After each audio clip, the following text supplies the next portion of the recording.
Hola a todos los amantes de Tolkien. Es increíble cómo podemos perdernos en la Tierra Media. Pero ¿alguna vez se han preguntado qué influencias moldearon la mente del genio detrás de este mundo? Hoy nos vamos a sumergir en una conexión fascinante, la de Horace R. Tolkien y el cardenal John Henry Newman, una figura clave de la Inglaterra del siglo XIX. Prepárense para descubrir paralelismos sorprendentes en sus vidas, su fe católica y su enfoque hacia la literatura. Un viaje como el epitafio de Newman nos lleva a Exumbris e Imaginibus in Veritatem, desde las sombras y las imágenes hacia la verdad. Empecemos por conocer al cardenal Newman. Un teólogo brillante, fue una figura importantísima en el catolicismo inglés del siglo XIX. Imagínense la Inglaterra de esa época, ser católico era todo un desafío. Las leyes eran anticatólicas y la sociedad mayoritariamente anglicana. Newman, un converso, no se dejó intimidar. Luchó por integrar la fe y el conocimiento, dejando una huella imborrable en la educación. Su epitafio es Exumbris e Imaginibus in Veritatem. Resume a la perfección su búsqueda de la verdad. Y aquí viene lo interesante, esta búsqueda también se refleja en la obra de Tolkien. Para entender mejor el contexto, pensemos en la Inglaterra de Newman.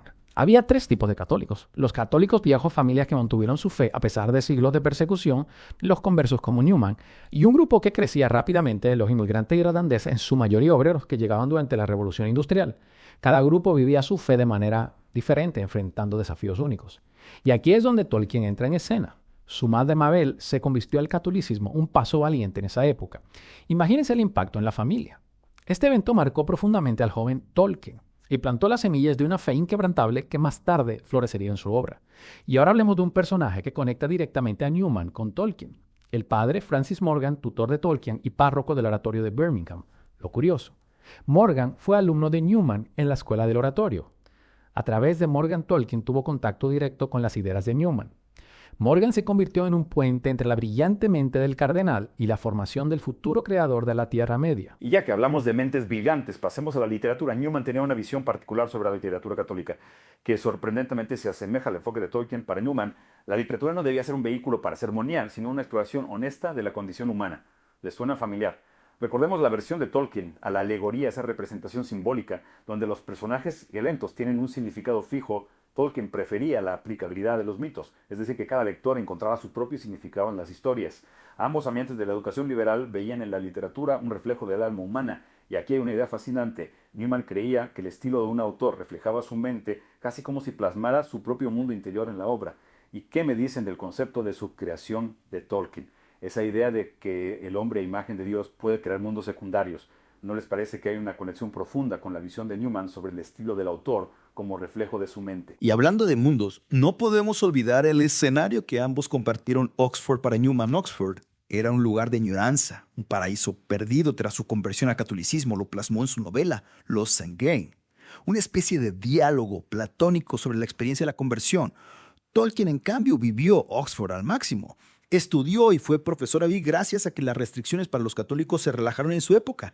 ¡Qué diferencia! Pero a pesar de sus experiencias distintas, Oxford unió sus caminos de una manera inesperada. Tolkien formó parte de Daedalings, un grupo literario en Oxford. ¿Les suena familiar? Es similar al movimiento de Oxford de Newman, aunque con algunas décadas de diferencia. Ambos grupos, a contracorriente de las tendencias modernistas de su tiempo, buscaban preservar la identidad y la fe en un mundo en constante cambio. Y ahora la pregunta del millón: ¿qué une a Newman y Tolkien a pesar de las diferencias de época? Bueno, para empezar, ambos rechazaban el liberalismo en religión, esa idea de que todas las creencias son igual de válidas. Para ellos la verdad existía y la fe, junto con la razón, eran las herramientas para encontrarla. Y aquí viene una idea clave. Tolkien, influenciado por las ideas de Newman sobre la santidad, creía en el papel activo del laico en la iglesia. No solo sacerdotes y religiosos, todos llamados a la santidad a través de la vida cotidiana. Un concepto que sin duda resonó con Tolkien, quien vivió su fe de manera profunda a pesar de no ser un clérigo. Y hablando de la vida cotidiana, ¿cómo se refleja esto en la obra de Tolkien? Bueno, pensemos en la importancia que da a las pequeñas cosas, a la vida sencilla de la comarca, al valor del hogar y la familia. Estos temas, aunque aparentemente simples, tienen una profundidad increíble, y si lo pensamos bien, ¿no es esto un reflejo de la búsqueda de la santidad en la vida diaria que Newman promovía? Pero no se confundan, Tolkien no idealizaba la vida simple en su obra La oscuridad, y el peligro acechan constantemente. Y aquí viene otro punto en común con Newman: la exploración de la muerte.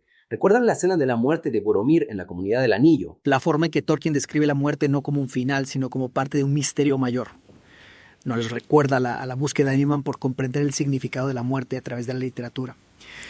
Y si hablamos de misterio, no podemos dejar de lado la subcreación. Esa idea de Tolkien de que el hombre a imagen de Dios crea mundos secundarios. Para entender mejor esto, pensemos en la Tierra Media. No es solo un escenario fantástico, sino en un mundo con su propia historia, lenguajes, mitología.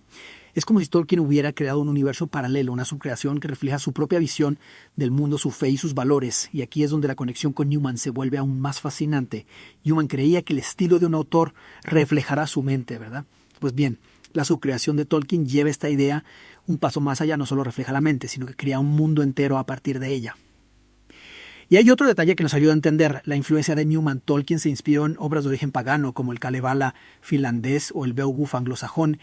Esto demuestra su interés por la educación liberal, un valor que Newman defendía con pasión. Y es que Tolkien, al igual que Newman, rechazaba esa idea del liberalismo religioso, de que todas las creencias son iguales, no para ellos, la verdad existía, y se encontraba a través de la fe y la razón un camino que ambos recorrieron con pasión. Recordemos, por ejemplo, cómo Tolkien se opuso a algunos cambios del Concilio Vaticano II, especialmente los relacionados con la liturgia. Para él, la belleza y la tradición del latín eran importantes, y le preocupaba que su pérdida afectara la experiencia de la fe, pero su crítica no era solo estética, sino que reflejaba una convicción profunda. La forma en que vivimos nuestra fe importa porque nos conecta con una verdad que trasciende el tiempo y el espacio.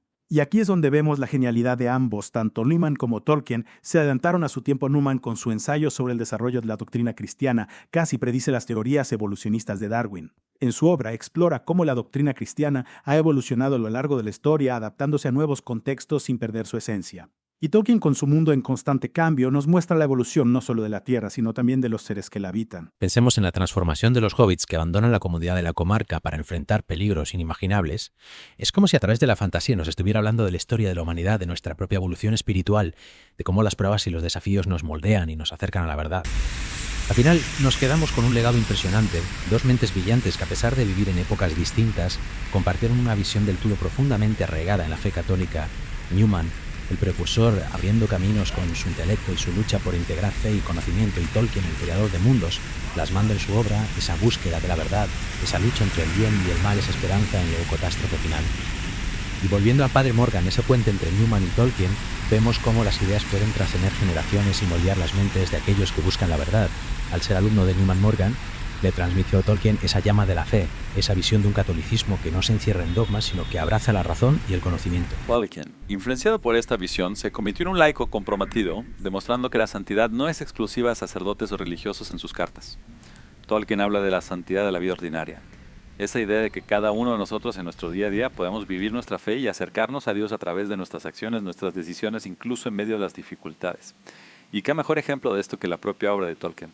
En la Tierra Media, los héroes no son solo guerreros poderosos o magos sabios, sino también hobbits sencillos, que con valentía y humildad se enfrentan a la oscuridad. Personajes como Frodo, Sam o Merry nos enseñan que la grandeza no está en el poder o la fama, sino en la fidelidad a nuestros valores, en el amor al prójimo, en la esperanza que nos impulsa a seguir adelante, incluso en los momentos más oscuros. Y así, con esta imagen de luz y esperanza, concluimos nuestra inmersión en la conexión entre Tolkien y Newman, dos figuras que nos invitan a reflexionar sobre nuestra propia fe, sobre cómo conocimiento y la experiencia nos acercan a la verdad y sobre todo nos recuerdan que la literatura, con su poder evocador, puede ser un camino para explorar nuestra alma y descubrir la luz que reside en cada uno de nosotros.